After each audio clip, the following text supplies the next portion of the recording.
Shout out sa lahat.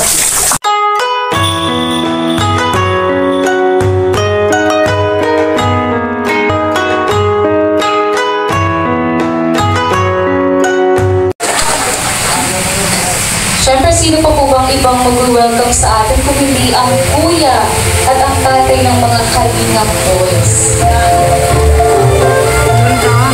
Ayan, muli po sa mapagpalang hapon, gabi sa lahat, morning sa ibang bansa. Happy birthday kay Rina ulit. Third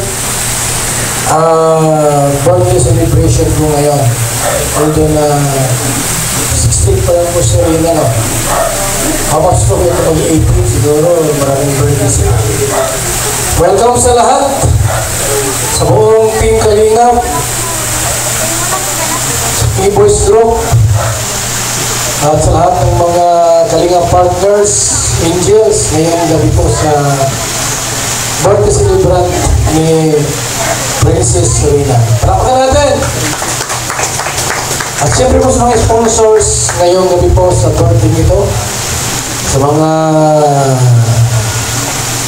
viewers sa live natin, nasa 1 million na ating viewers ngayon. Sa lahat po, welcome at maraming salamat po sa ating lahat sa programang ito. Salamat at God bless po mga kami. Kuya Bol, huwag ka muna pong umalis.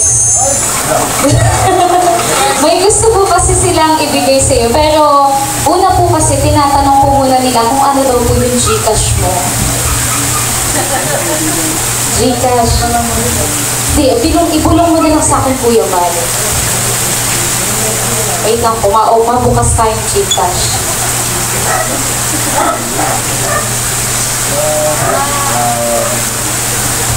Wait lang, Kuya, bulong mo lang muna sa akin. Ang bongga naman ito. May pa-Gcash.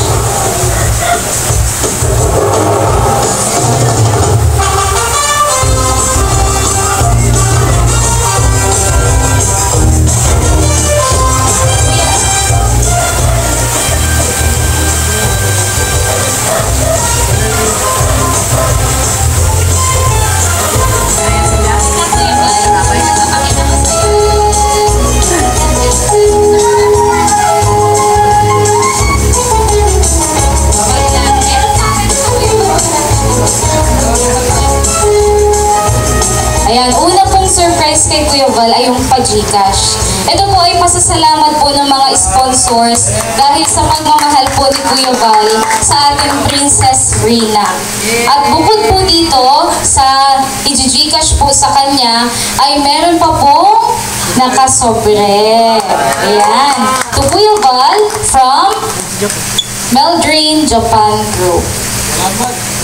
At ito naman Kuya Val galing sa Gcash ay galing sa iyong secret admirer. Galing po sa Kalingap Princess Rina Group. Ayan. Pakitay na lang Kuya Val at nagsisend pa ng authentication. Maya-maya po ay nandiyan na po yun. Muli po palakpakan po natin si Kuya Val Matuba. Nag-Gcash ako. Hoy. Kuya Val, nandiyan na po. Pakicheck na lang po ang inyong Gcash account. Thank you so much po sa ating mga mababait na sponsors.